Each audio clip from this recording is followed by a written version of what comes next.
안녕하세요. 화려한 싱글로 돌아온 30대 여성입니다. 제가 이렇게 사연을 쓰게 된 건 돈 몇 푼으로 자식들을 입맛대로 조종하려던 시부모님과 파렴치한 남편에 대해서 이야기하기 위해서예요. 지인의 소개로 만난 남편과는 1년 정도 사귀고 바로 결혼 이야기가 나왔어요. 사귀던 당시에는 남편이 저에게 워낙 잘하기도 했고 둘 다 나이가 30이 넘었으니 굳이 시간 끌 필요가 있을까 싶었거든요. 그리고 양가 부모님들도 저희가 결혼하겠다는 의사를 밝혔을 때 반대는 전혀 없었고 믿고 맡겨주시는 분위기였습니다. 게다가 상견례 자리에서 어머님 아버님이 먼저 1억을 해줄 테니 거기에 대출을 받아서 집을 사는 게 어떻겠냐고 하시더라고요. 친정 부모님은 5천 정도 생각하고 계신 상황이었는데 말이에요. 그런데 시부모님이 꼭 똑같이 할 필요 있냐? 형편 따라 하는 거지 하시며 쿨하게 말씀하셨지요. 그래서 그때만 하더라도 시부모님이 1억 해주신 걸로 그렇게 생색을 내실 줄은 몰랐어요. 그런데 솔직히 저희 친정이라고 아예 안 보태주신 것도 아니고 그렇다고 대출이 없는 것도 아니었는데 걸핏하면 주변 분들에게 저희 아파트를 어머님 아버님이 사주신 것처럼 말씀을 하고 다니셨더라고요. 심지어 친척분들은 물론이고 아주버님한테도 저희가 당신들 없었으면 결혼 못했을 거라고 하셨다나요. 오죽하면 형님이 저를 불러선 동서 빈몸으로 시집 온 거 맞냐고 물었는데 어찌나 어이가 없던지요. 그리고 알고 보니까 아주버님이 형님과 결혼할 때도 시댁에선 1억만 해주셨는데 그때도 저희 때와 마찬가지로 주변 분들에게 당신들이 아예 집을 사주신 것처럼 말씀을 하고 다니셨다는 겁니다. 형님은 그때를 생각하면 지금도 너무 짜증이 난다면서 혹시나 싶어서 물어봤다나요. 그리고 형님에게 그런 이야기를 듣고 나니 더더욱 사실관계를 바로 잡아야겠다는 생각이 들었습니다. 제가 가만히 입 다물고 있으면 사람들은 정말 제가 빈몸으로 시집 온 줄 알 테고 그러면 뒤에서 이러쿵저러쿵 말이 나올 건 불보듯 뻔했으니까요. 그래서 제가 한 번은 어머님께 농담처럼 웃으며 저희 친정부모님이 들으시면 서운해하시겠어요 그랬네요. 그러자 어머님이 서운하긴 뭐가 서운하냐면서 그러면 니네 부모한테 5천만 원 더 달라고 해. 그럼 같이 사줬다고 할게 그러시대요. 듣는데 너무 어이가 없더라고요. 하지만 그래도 제가 정말 당장 친정에다 얘기해서 어머님 말씀대로 5천을 받아올 건 아니었으니까요. 그래서 황당하긴 했지만 이후로는 그냥 어머님의 유치한 허세 정도로 이해하려고 했어요. 하지만 어머님 아버님의 돈으로 유세라고 해야 할지 생색이라고 해야 할지 아무튼 하루가 다르게 더 심해져만 갔습니다. 집을 당신들이 해줬으니 당신들도 저희 집에 어느 정도 지분이 있다 하며 한 달에 2~3번은 꼭 오셔서 주무시고 가시려고 하셨거든요. 그러다 서울에 당신들이 볼 일이라도 있을 때면 길게는 3~4일을 연달아 계시기도 했고요. 참고로 시댁과 저희 집은 왕복 3시간 정도 거리가 됩니다. 그러니 아무리 연락 없이 오셨다고 하더라도 자식으로서 그냥 돌려보낼 수도 없는 노릇이었지요. 그래서 어쩔 수 없이 그럴 때면 울며 겨자 먹기로 주무시고 가시게 할 수밖에 없었네요. 그러다 언젠가부턴 어머님 아버님이 올라오시는 게 귀찮아지셨던 건지 저희 부부더러 내려오라고 하시더라고요. 근데 그게 한 달에 한 번도 아니고 매주 한 번, 그리고 꼭 자고 갈 것을 요구하셨지요. 빈손으로 오면 안 되는 건 당연한 거였고요. 그래서 갈 때마다 과일이며 고기며 사들고 내려가야 했는데 그냥 싫다고 못 간다고 했으면 되는 걸 꾸역꾸역 가놓고서 왜 이런 이야기를 하냐 하시겠지만요. 저도 정말 가고 싶지 않았습니다. 그런데 어머님이 말끝마다 당신한테 잘하는 자식한테 1억을 주겠다 그런 소리를 하셨거든요. 그리고 저보다는 남편이 그 1억을 무척 탐내는 눈치였습니다. 조금만 신경 써서 하면 되는 걸 괜히 어깃장 부리다가 아주버님이 가져가게 되면 어떡하냐면서요. 지금 생각해보면 1억을 탐내는 척 효도를 하고 싶었던 건가? 문득 그런 의심도 들긴 하네요. 아무튼 무엇보다도 당시 제가 정말로 이해할 수 없었던 건 어머님 아버님은 이유가 어떻든 간에 자식들끼리 싸움이라도 났으면 하셨던 건지 별것도 아닌 일로 경쟁을 부추기셨다는 거예요. 당장 그 1억만 하더라도 차라리 아들들한테 똑같이 5천씩 나눠주시던가 아예 안 주시던가 해도 되는 걸 굳이 당신한테 더 잘하는 사람한테 주겠다 하시고 그뿐만이 아니었어요. 저랑 형님을 두고 점수를 매기는 일도 잦았거든요. 큰며느리인 형님은 친정에 자주 안 가니까 100점. 저는 친정에 한 달에 한 번은 꼭 가니까 미워서 빵점 뭐 이런 식으로 말이에요. 빵점 며느리란 소리에 친정부모님은 크게 노여워하셨습니다. 무슨 그런 못 배워먹은 집구석이 있냐면서요. 그리곤 급기야 친정아버지께서 따로 남편을 부르셔서는 막말하는 부모한테 내 와이프한테 함부로 하지 말라 소리 한마디도 똑바로 못하면서 그게 무슨 남편이냐고 계속 그렇게 살 거면 당장이라도 내 딸 놔주고 부모한테 가서 살라고 크게 화를 내셨지요. 평소에 인자하게만 보였던 저희 아버지가 그렇게 세게 나가셨으니 남편도 많이 놀랐는지 쩔쩔매대요. 그렇게 그 일이 있고 얼마 지나지 않았을 무렵 어머님 아버님이 급하게 저희 부부를 찾으셨습니다. 무슨 위중한 일이라도 있나 하고 걱정을 했는데 알고 보니 제가 전화를 자주 안 해서 괘씸하다며 당장 내려오라고 하신 거였지요. 솔직히 겨우 그 얘기를 하시려고 저희 부부를 반차까지 내가며 왕복 3시간 거리를 오가게 하셨다는 게 어처구니가 없더라니까요. 참고로 전화는 일주일에 3번 정도는 드리고 있었습니다. 어머님 아버님은 매일같이 하기를 원하셨던 거고요. 그리고 이때는 남편도 억지도 이런 억지가 있나 싶었는지 처음으로 어머님 아버님께 큰 소리를 냈어요. 둘 다 집에서 노는 것도 아니고 아침에 불이 나게 출근하기 바쁘고 퇴근하고 집에 오면 뻗어 있는데 전화 좀 못할 수도 있지. 자식을 진짜 생각하신다면 그 정도는 이해해 주셔야 하는 거 아니냐면서요. 그러자 어머님 아버님, 특히나 어머님이 크게 충격을 받으신 듯 했습니다. 그도 그럴 것이 그동안엔 네 형은 어쩌고 하거나 돈을 주네마네 하면 찍소리도 않았던 작은아들이 어머님 표현을 빌리자면 지 마누라한테 눈이 뒤집혀서 부모도 못 알아보고 성질을 낸 거니까요. 이후로도 어머님께선 도무지 화가 가라앉지 않았는지 급기야 저희 부부더러 저희 같은 후레자식은 처음 봤다면서 당장 살고 있는 아파트에서 나가라셨어요. 이런 자식들인 줄 알았으면 길바닥에서 노숙을 하든지 어디 시공창에 들어가서 살던지 신경도 안 썼을 거라면서 말이에요. 그리고 어머님의 막말이 계속되자 남편도 악을 쓰면서 우리가 나가긴 왜 나가냐고 죽어도 못 나간다고 맞섰습니다. 2시간 넘게 그렇게 고성이 오가면서 결국 일이 커져버렸어요. 어찌나 답답하던지 이러지도 저러지도 못하는 상황에서 결국 전 친정아버지께 그러니까 사위를 왜 몰아붙였냐고 원망 아닌 원망까지 쏟아냈네요. 지금 생각하면 친정아버지가 뭐 하나 틀린 말씀을 하셨던 것도 아니었는데 말이지요. 아무튼 제 이야기를 한참 듣고 계시던 친정아버지가 그놈의 아파트 이참에 팔아버리라셨습니다. 아파트 팔아서 시댁에 1억 돌려줘버리고 남은 돈으로 저희 형편에 맞는 집에 들어가서 마음 편히 살라고요. 그리고 친정아버지 말씀에 따라 저희는 아파트를 처분하고 1억을 돌려드리기로 했습니다. 그런데 어머님 아버님이 집값이 올랐는데 왜 1억이냐며 이자로 1,000만 원을 더 내놓으라는 거예요. 진짜 황당했는데 뒤에서 말 나오는 게 싫어서 결국 1,000만 원까지 더 얹어드렸어요. 그러니 시부모님에 대한 제 감정은 최악으로 치닫게 되었고 이후로 거의 발걸음을 끊다시피 지내게 된 거지요. 그리고 그 시간 동안 여러 가지 일이 있었습니다.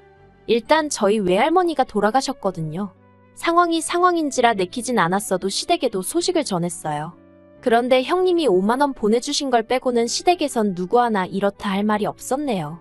애시당초 기대도 없었지만 그래도 실망스럽고 친정부모님 볼낯이 없었지요.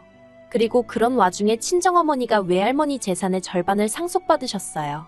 그 중에는 건물도 있었는데 친정어머니가 저에게 월세나 받으면서 살라고 뭐 솔직히 그렇게 조치를 해주셨습니다. 덕분에 전 회사는 관두고 예전부터 가고 싶었던 대학원에 진학했고요. 뿐만 아니라 저희 부부는 어머님 아버님께 돈을 돌려드린 이후로 10평대 작은 빌라에서 전세로 생활하고 있었거든요. 그런데 친정어머니가 도움을 주셔서 30평대 신축 아파트로 이사도 하게 되었습니다. 대출을 좀 받긴 했지만 건물에서 나오는 월세로 감당 가능한 수준이었기에 큰 부담은 되지 않았어요. 한마디로 남편은 예전과 다름없이 직장 생활을 하고 있었지만 저희 부부가 먹고 사는 수준은 신혼 때와 비교가 안 될 만큼 여유가 생겼지요. 그러다 시댁하고 다시 왕래를 시작한 건 작년 초였습니다. 해묵었던 감정이 해결되어서 그런 것은 아니었고 아버님이 원래 갖고 계셨던 지병이 악화되면서 상황이 안 좋아졌거든요. 그러니 아무리 사이가 안 좋았을지라도 자식된 도리로서 모른 채 할 수는 없었지요. 그런데 어머님은 혼자서 아버님 간병을 하기엔 힘에 부치고 그렇다고 다른 사람은 미덥지 못하다며 며느리인 형님과 제가 격일로 내려와 아버님 간병을 도우라 하셨습니다. 그러면서 또 다시 더 잘하는 자식에게는 돈을 주네 집을 주네 하나도 변하지 않으신 모습에 형님도 저도 두 손 두 발 다 들었었어요. 그리고 돈이 문제가 아니라 형님도 저도 그렇게 할 만한 사정이 되질 않았거든요. 그래서 아주버님네와 저희가 반반씩 부담하여 간병인 붙여드렸는데 결국 아버님은 반년도 안 되어 돌아가셨습니다. 돌아가신 건 앓고 계시던 병 때문이 아니라 수술 후 폐혈증 때문이었으니 참으로 허탈하더라고요. 그리고 이후로 어머님은 혼자 지내시게 되셨는데 다행히 시댁 근처에 어머님 형제분들이 많이 살고 계셨거든요. 아주버님네도 저희 집보다는 시댁에 가까운 편에 속했고요. 그래서 어머님 형제분들과 아주버님네 라고는 하지만 솔직히 형님이 자주 들여다보며 그렇게 지내고 계시다 들었어요. 그런데 얼마 지나지 않아 남편 입에서 생각지도 못한 소리가 나왔습니다. 어머님이 얼마 전에 무릎을 크게 다치셔서 거동이 어려워지셨다며 여기로 모셔오고 싶다나요. 솔직히 저에겐 생각해볼 가치조차 없는 문제였어요. 줬던 돈 내놓으라며 저를 향해 악다구니를 쓰시던 그 모습도 눈앞에 생생했고 아버님 병간호 하시면서 저나 형님에게 온갖 짜증을 내시던 것도 정말 힘들었거든요. 아버님 돌아가신 이후로 걸핏하면 앓는 소리 죽는 소리 그 비위 맞춰드리는 것도 보통 일이 아니었지요. 그래서 저는 생각하고 말고도 필요 없다, 같이는 못 산다고 딱 잘라 거절을 했습니다. 그러자 남편이 그러면 아픈 어머님을 혼자 내버려 두냐는 거예요. 당연히 그런 뜻은 아니었지만 어머님이랑 같이 살게 되면 어머님 수발이란 수발은 전부 다 제가 들어야 될 게 뻔한데 제가 남편더러 어쨌든 난 못한다고 계속해서 안 된다고 했어요. 그러자 남편이 한다는 말이 자기가 회사 관두고 집에 들어앉아서 어머님을 돌보겠다나요. 어이가 없어서 그럴 것 같으면 당신이 아예 시댁으로 내려가서 살지 그러냐고 해버렸네요. 그리고 그 정도로 얘기를 했으면 제가 얼마나 완강한지 남편도 이해를 했을 줄 알았습니다. 그런데 이게 웬걸요. 제가 대학원에서 하는 일이 있어서 하루 정도 집을 비우게 되었는데 그 사이에 남편이 상의도 없이 작은 방을 비웠더라고요. 작은 방은 일단은 창고처럼 쓰고 있었지만 아이가 생기면 아이방으로 쓸 생각이었어요. 하지만 그때만 하더라도 방을 갑자기 왜 치웠나 했지. 설마 그 방에 어머님을 모실 생각을 하고 있을 줄은 상상도 못했습니다. 그래서 이게 웬일이냐 물으니까 남편도 천연덕스럽게 하는 말이 그냥 대청소가 하고 싶었다나요? 당시 대학원에서 프로젝트도 많았고 그래서 남편 말만 듣고는 그러냐 하고 한 귀로 흘려들은 제 잘못이라면 잘못이겠네요. 그리고 며칠 뒤 친정어머니와 몇 달 전부터 계획했던 제주도 여행을 다녀왔을 때였습니다. 2박 3일 정도 집을 비운 거였는데 그 사이에 생각지도 못한 상황이 벌어졌더군요. 글쎄 작은 방에 어머님 짐이 들어차 있었어요. 어이가 없어서 남편에게 이게 다 무슨 상황이냐니까 남편도 완전 배째라는 식으로 자기가 어머님 모시고 살 거라고 하지 않았냐면서 오히려 저보다 더 큰 목소리를 내대요. 그리고는 한다는 말이 솔직히 저 때문에 자기가 아버님 살아계시는 동안 너무 불효를 한 것 같답니다. 저 때문에 시부모님을 못 보고 지냈다며 더는 후회할 일을 만들고 싶지 않다는 헛소리를 하더라고요. 그러면서 이번에는 저더러 양보를 하라나요. 제가 남편더러 이 집 누가 사준 건지는 알고 이러냐 했습니다. 남편이 장모님이 사주시긴 했어도 그렇다고 시어머니가 못 들어와 산다는 법이 세상에 있기는 하냐면서 누가 사준 게 뭐가 중요하냐고 따지고 들었어요. 한마디로 말이 안 통하대요. 그래서 일단은 알겠다고 했습니다. 그제서야 남편은 제가 체념했다고 생각했는지 자기를 이해해줘서 고맙다나요. 하지만 저에게도 생각이 다 있었지요. 이튿날 저는 평소처럼 학교에 가듯 집에서 나왔지만 학교에 가는 대신 집 앞 카페로 향했습니다. 어머님 짐까지 다 들어온 걸로 봐서는 언제라도 어머님이 오실 것 같았고 그러니 그 전에 어떻게든 조치를 취해야 한다는 생각뿐이었거든요. 이윽고 남편이 집을 나서는 게 보였고 저는 그 길로 집으로 향했습니다. 일단 급한 대로 제 짐을 챙기고 현관 비밀번호를 바꾸기 위해서였지요. 그리고 그날 늦은 오후 친정에서 쉬고 있는데 아니나 다를까 남편에게 전화가 오기 시작했습니다. 남편이 저더러 현관문이 안 열린다길래 그럴 거라고 내가 비밀번호 바꿨다고 순순히 말해줬네요.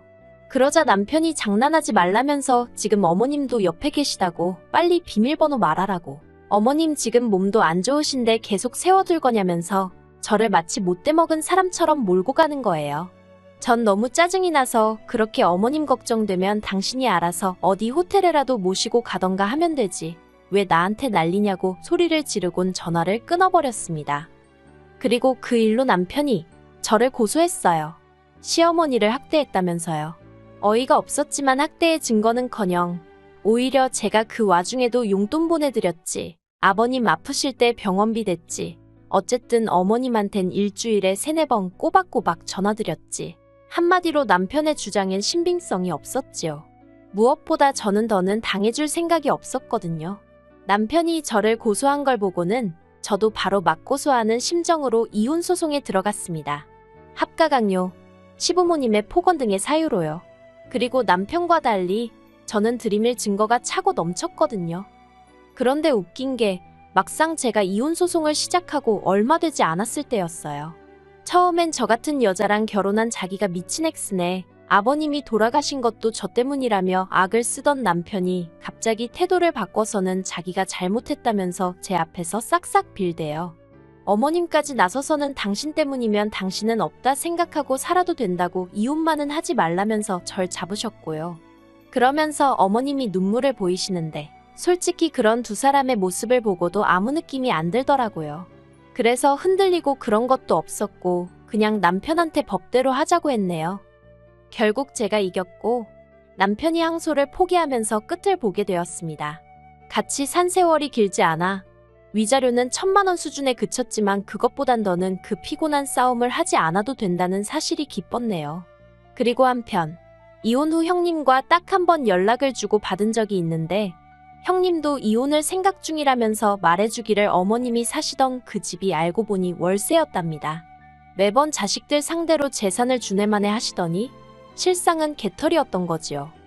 한편 저는 남편과 살던 아파트는 한마디로 재수가 없어서 팔아버렸어요. 그 돈으로 평수는 작지만 더 좋은 위치에 있는 아파트로 이사해서 지금은 혼자 잘 지내고 있습니다. 이혼녀 딱지를 달게 되긴 했지만 크게 신경은 안 써요. 친정부모님 능력 있으시고 저도 제 커리어를 쌓아나가고 있으니까 뭐 좋은 인연이 생길 수도 있고 안 생기면 또 어떤가요? 저 혼자 잘 먹고 잘 살면 되지요 뭐.